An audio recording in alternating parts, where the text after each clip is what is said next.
last verse of the book of Judges, it tells us, in those days there was no king in Israel. Every man did that which was right in his own eyes. We've talked about it before, just the characterization of that period being one of decline, apostasy at times. And it shouldn't surprise us then that verse number 1 introduces the idea that during the time period of Judges there was a famine in the land. If you recall from the Old Testament, from even from the words of Moses, there was a promised chastisement. One of the promised chastisements upon Israel was that their disobedience would be met with certain judgments. One of those being famine. Real quick, in the book of Deuteronomy chapter 11, it says, Deuteronomy chapter 11,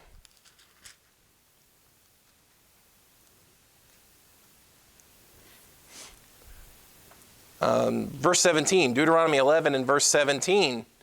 And then the Lord's wrath be kindled against you, and he shut up the heaven, that there be no rain, and that the land yield not her fruit, unless ye perish quickly from off the good land which the Lord giveth you. So again, one of the chastisements promised to a disobedient or a rebellious Israel during their time in the land would be famine. And that is the backdrop. That's the introduction of our story, that in the land of Israel, in the land of Bethlehem, Judah, during the time period of the Judges, there was a man named Elimelech who has a family, his wife Naomi, sons Mahlon and Chilion, and there is a famine in the land. And seeing this man takes his family and leaves Bethlehem. He leaves the country of Israel, the country of Judah, for the land of Moab. Now, many commentators will agree that this was not really a good idea. This was not a wise idea for a Jewish man to take his family to leave the promised land of Israel and to go to the country of Moab. Turn again real quick to the book of Deuteronomy, and we'll turn to chapter 23 for this. Deuteronomy chapter 23.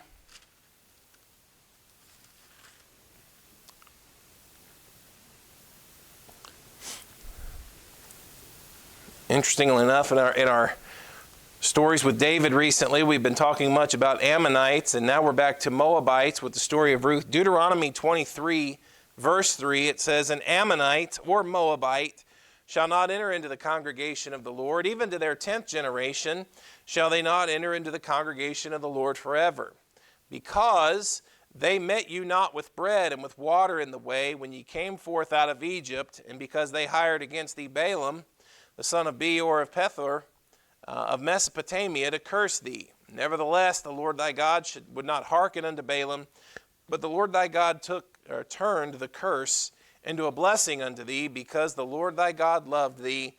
Thou shalt not seek their peace nor their prosperity all thy days forever."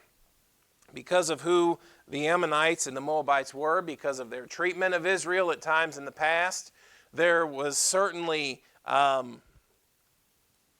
a rejection there, that them as they were, Ammonites and Moabites, there was a great sense in which they were unwelcome.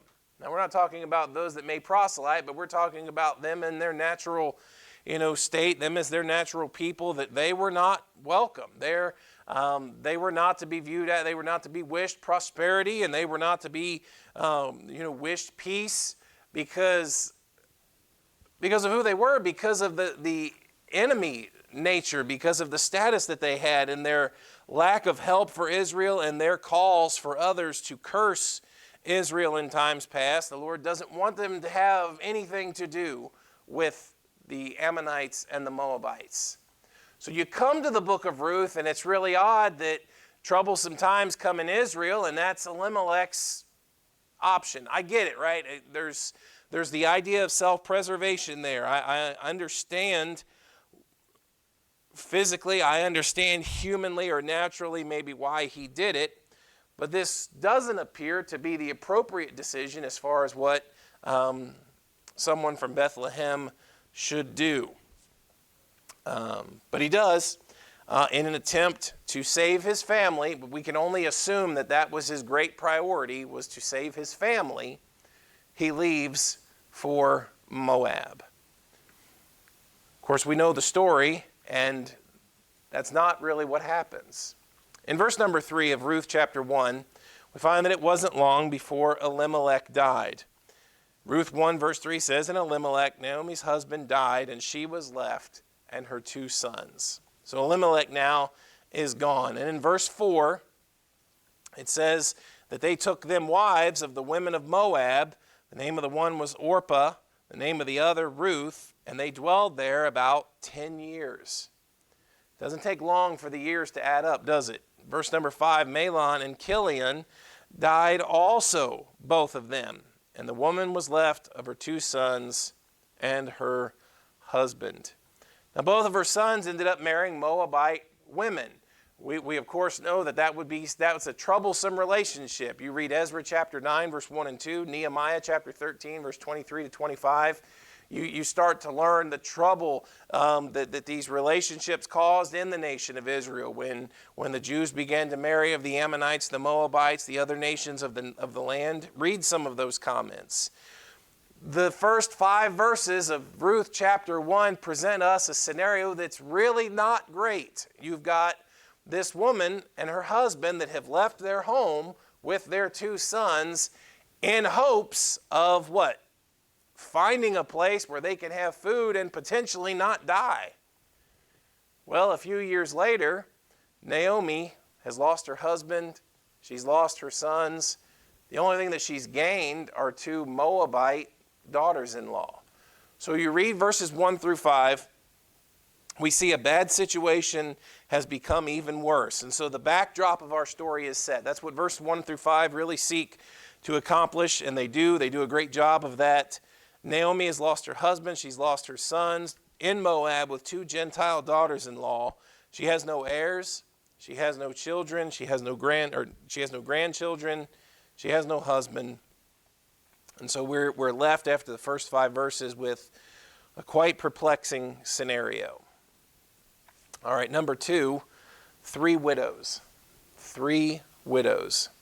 Well, that's what we've got here. Naomi, Ruth, and Orpah.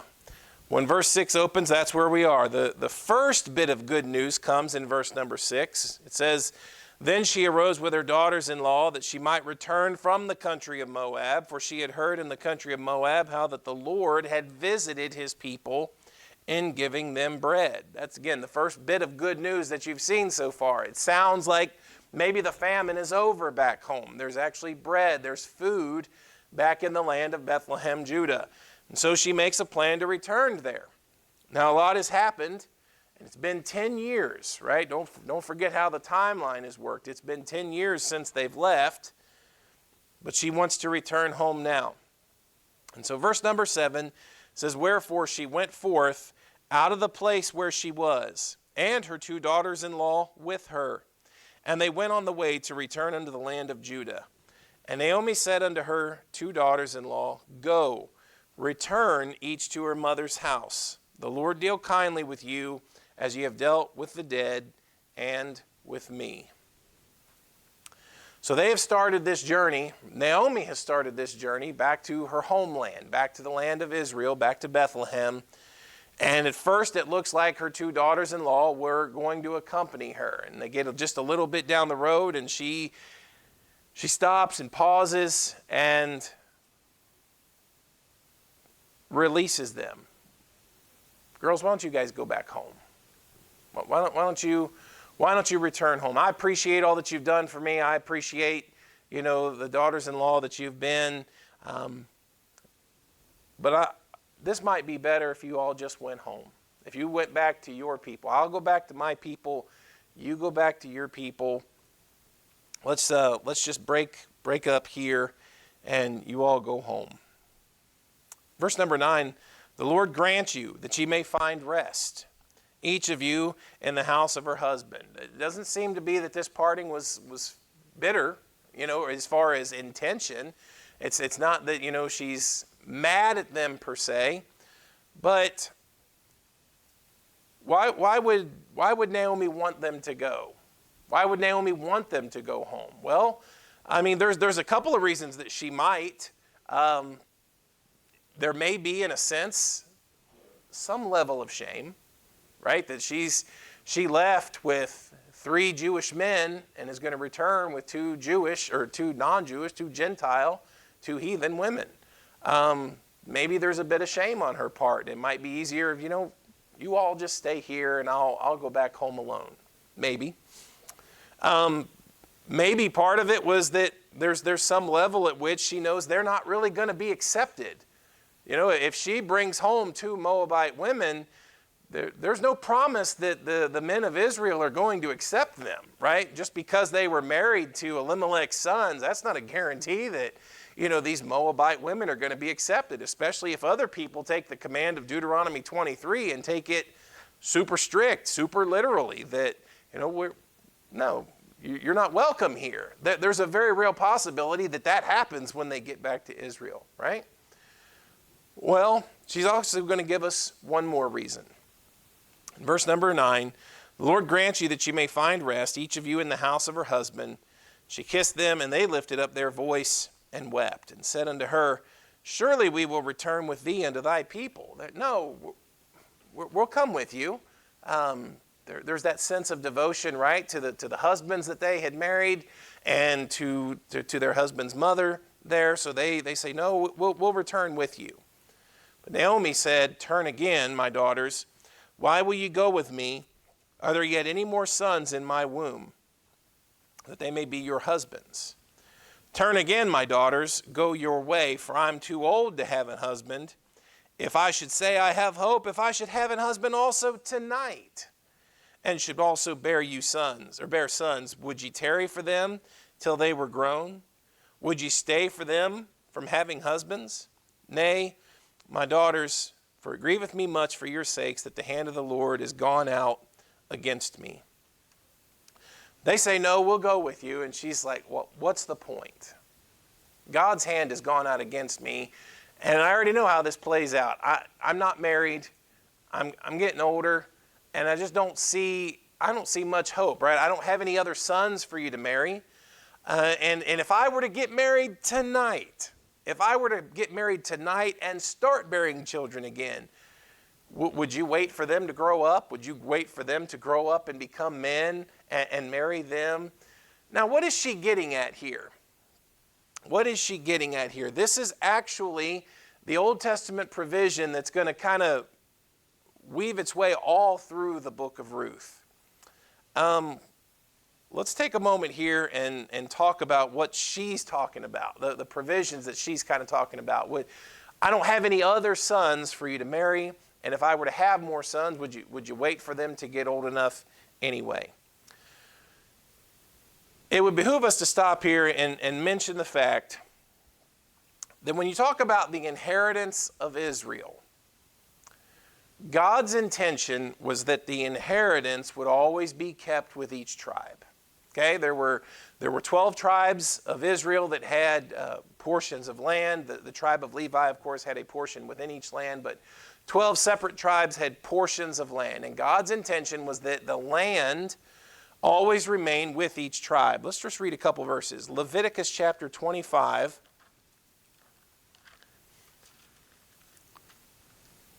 Leviticus chapter 25, and here we're getting to the parts of the Old Testament we don't talk about a lot.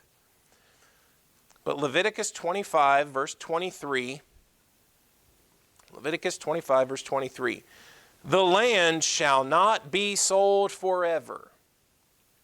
For the land is mine, for ye are strangers and sojourners with me. The Lord did not want the children of Israel in their inheritance to start selling it off. This was their gift. This was what God had given them, a portion in the land. This was not something for them to piece off for profit. When you read in 1 Kings chapter 21, 1 Kings chapter 21 is the story of Ahab and his covetousness of Naboth's vineyard. And when Ahab approaches Naboth with the idea of, hey, give me your vineyard, and it's a really nice one. It was right by the palace. If you give me your vineyard, I'll buy it from you and I'll give you enough money to actually buy something else, maybe even something nicer. Notice Naboth's reply in 1 Kings 21, verse number 3. 1 Kings 21, verse 3. And Naboth said to Ahab, the Lord forbid it me that I should give the inheritance of my fathers unto thee. Now, Naboth wasn't saying no just because he didn't want to. I'm sure Ahab would have given him a fancy price for it. I'm not supposed to sell it to God forbid that I do. I'm sorry, I'm not supposed to sell off my inheritance that I was given. God wanted the land of Israel to stay with them. And God did not want them to start selling it off, giving it away for profit. He wanted the land to be kept with each tribe. Now that's a very big blanket statement to cover that issue, but there are other issues that arise that the big blanket doesn't cover. Okay? I can very easily say God doesn't want them to sell the land. God wants to keep the land with each family. But what about the real life scenarios? Let me give you a couple. What about a Jew that has gone poor and he has to sell off a portion of his land or all of it, not for profit, but to pay off his debts? What about a Jew that has agreed to be a servant to pay off his debts and his land is collected as collateral, but he dies before the debt could be paid or before the year of Jubilee could release him? Or what if a man dies and he doesn't have any children? Then what happens to the land? You see, all of these questions are real. They're real legit scenarios. Thankfully, they're all covered by provisions in the Old Testament. Now, what you have, the main question is the one that's before us today. What happens when a man dies and he doesn't have any children? What happens to his land, right? That's the question that Naomi is concerned about, right? Elimelech, his inheritance, his portion, who is it going to go to? I don't have any more children, right? I don't have any children. I don't have any sons that would come and, be able to wed you and raise up children for him. Because that was really what was supposed to happen. In Deuteronomy 25, this is probably the most famous of these provisions concerning a man that dies and leaves no heir for his inheritance. Deuteronomy 25 and verse 5. Deuteronomy chapter 25, verse 5. If brethren dwell together, and one of them die, and he have no child, the wife of the dead shall not marry without unto a stranger. Her husband's brother shall go in unto her, and take her to his wife, and perform the duty of an husband's brother unto her.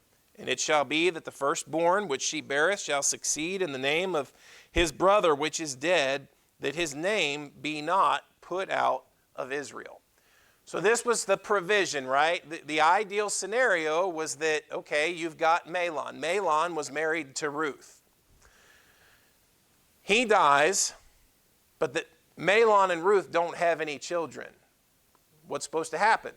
Well, according to the provision that's allowed to keep the land in the family, to keep the name in the family, Mahlon, his brother, would take his wife. And if they were to have a child, that child could carry on the inheritance in the name of Mahlon. Yes, the child physically would have been born to Chilion and Ruth, but the inheritance, the name, all of those things would be considered Mahlon's son. That was a provision that was allowed for in the Old Testament. Now, what was the purpose of that provision? Of course, there were three things. First of all, if at all possible, you want to preserve a name, right? Like, you've got my name, the name Thomas. I had a grandfather, Jesse Thomas, a father, Michael Thomas. I'm Philip Thomas. I have a son, Josiah Thomas, etc. You want to continue that the name potentially that goes, right? That's one reason for the provision. Another is to keep the land within a tribe. It's not always possible to keep a name going. Sometimes people die childless. It's not necessarily always possible to keep a name going. It doesn't mean that there's something wrong. It doesn't mean that there's, that something bad necessarily happened. It just sometimes those things happen. So if you don't have one, you at least want to keep the land within a tribe. If you can't keep the name going, sometimes you get to the end of the line. Maybe you die young. Maybe a family is barren. The goal then becomes keeping the inheritance in the family. If Philip Thomas can't have any heirs, we still want that land to remain then with the Michael Thomas family, my dad. So my dad would have another son. My brother's name is Matthew. And so if I died without any children, if I died young, if I don't have a wife or anything, then my brother could become, the rightful inheritor of my inheritance so that it still stays in the same family. That was another provision. Keep a name going, keep the land within a tribe. Thirdly, it also provides for widows, right? That a husband's brother could take his wife, be there to provide for her, for any inheritance or any children that would come thereafter.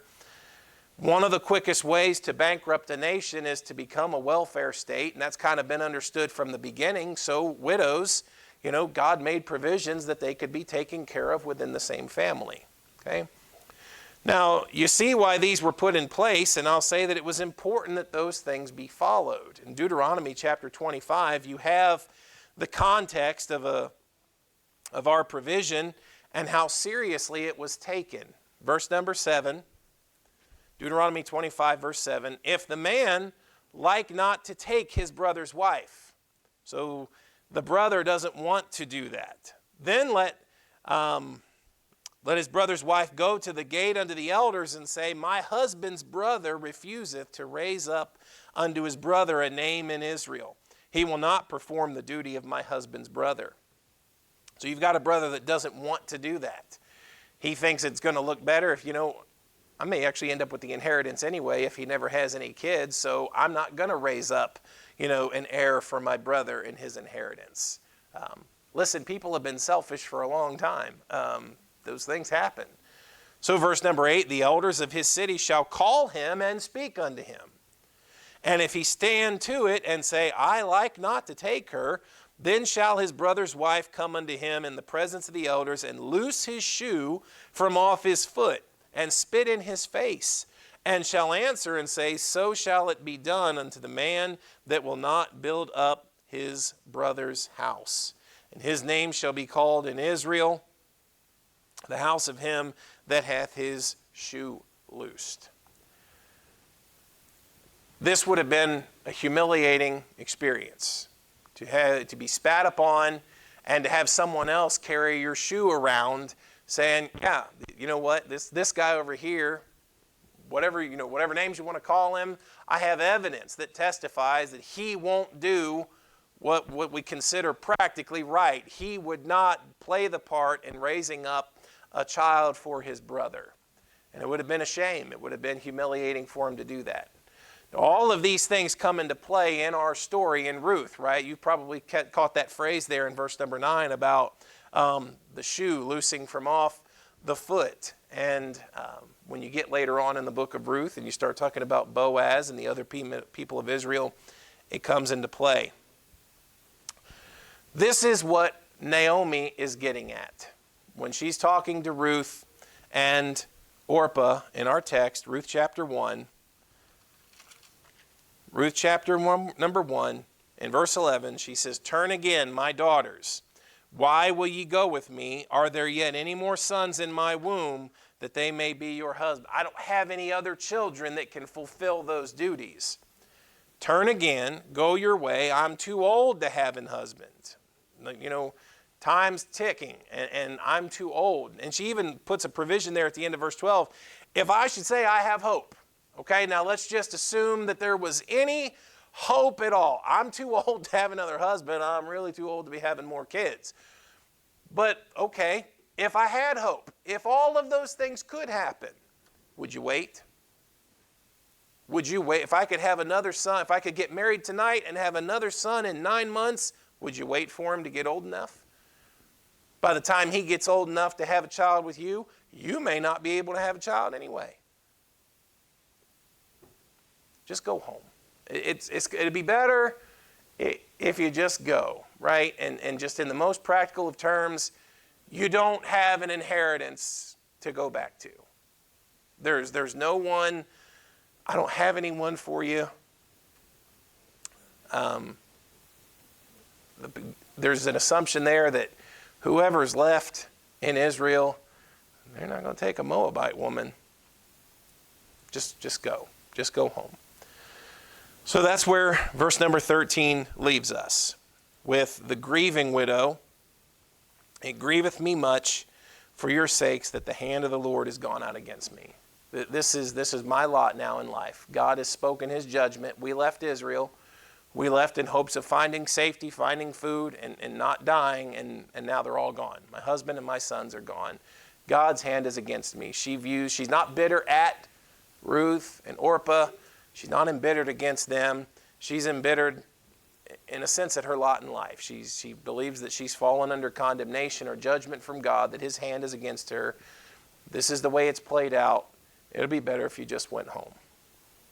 So they lifted up in verse 14 their voice and wept again, and Orpah kissed her mother-in-law. That's a goodbye. That's the goodbye address. She kissed her, and Orpah goes. So now you have the grieving widow and you have the leaving widow. But then at the end of verse 14 you have the cleaving widow, because it says that Ruth clave unto her. And she said, Behold, thy sister-in-law is gone back unto her people and unto her gods. Return thou after thy sister-in-law.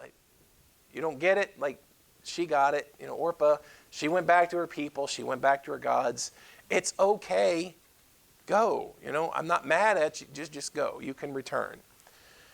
But then in verse number 16, Ruth said, Entreat me not to leave thee. Don't ask me again. Don't ask me again to leave, because I'm not going to. Or to return from following after thee. For whither thou goest, I will go. Where thou lodgest, I will lodge. Thy people shall be my people, and thy God my God. Where thou diest will I die, and there will I be buried. The Lord do so to me, and more also, if aught but death part thee and me. And this is about as noble a commitment as you see in the Old Testament, right? She chose Naomi's everything. Her destination, her dwelling, her people, her God, her place of death, her place of burial. This is a wonderful commitment that Ruth makes to Naomi. Now, we've seen these verses used in probably a number of contexts, right? I've seen these verses used like at weddings, right? Where you go, I'll go. Where you lodge, I'll lodge. And that's not really the context in which it was given. This is a daughter-in-law to her mother-in-law. That I want to return with you. Your people will now be my people. Listen, Ruth's not riding a gravy train here, right? She's not going back to Bethlehem, Judah with the promise of anything. In fact, Naomi's made it clear, I don't have anything for you to go back to. I don't have any other sons. I don't have an inheritance that's guaranteed to go to you. Ruth, though she's got this commitment, she knows it's not going to be easy. There's no male heir. There's no male provider for her. Anything that she goes back to in Bethlehem, Judah, is a life of hard work and likely utter poverty. And yet Ruth, for the love of her mother-in-law, says, don't ask me again. Where you go, I'm going. I'm with you. I'm with you till the end. And it's going to take death to separate us.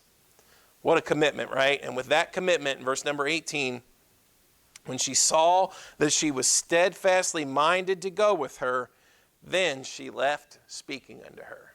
Naomi didn't bring it up again. She was content with the promise, content with the commitment Ruth had made to her, and she's content to let it go. And they return to the land of Bethlehem. Now let's close out this chapter here. So they went So the two went until they came to Bethlehem. And it came to pass, when they were come to Bethlehem, that all the city was moved about them, and they said, Is this Naomi? She said unto them, Call me not Naomi, but call me Mara, for the Almighty hath dealt very bitterly with me. I went out full, and the Lord hath brought me home again empty. Why then call ye me Naomi, seeing the Lord hath testified against me, and the Almighty hath afflicted me? Naomi means pleasant, the pleasant one, or my pleasant one. Mara means bitter. When you read the commitment that Ruth made to Naomi in this chapter, that commitment in itself doesn't make the return any different as far as Naomi's account, as far as what she's returning home to, right? She has no husband. She has no sons. When she returns home, there is much question. There's undoubtedly not much ahead for her, but poverty, worry, grief, on top of the grieving that it says she's already doing for having lost her husband and her sons. And when people see her, they're glad to see her. It's been 10 years. They recognize her. Hey, it's Naomi. Naomi's back. Don't call me that. Life's not pleasant anymore. If Naomi means pleasant, that was her attitude when she returned. Life's not as good as you think it is. I left full, and I came back with nothing. I came back empty. So chapter 1 ends with a grieving widow, one that leaves, one that cleaves, and one that grieves. Naomi returned, and Ruth the Moabitess, her daughter-in-law, with her, which returned out of the country of Moab. But chapter 1 doesn't end until it tells you at the end of verse 22, and they came to Bethlehem in the beginning of barley harvest. As God's providence were involved, it was a particular time. Okay?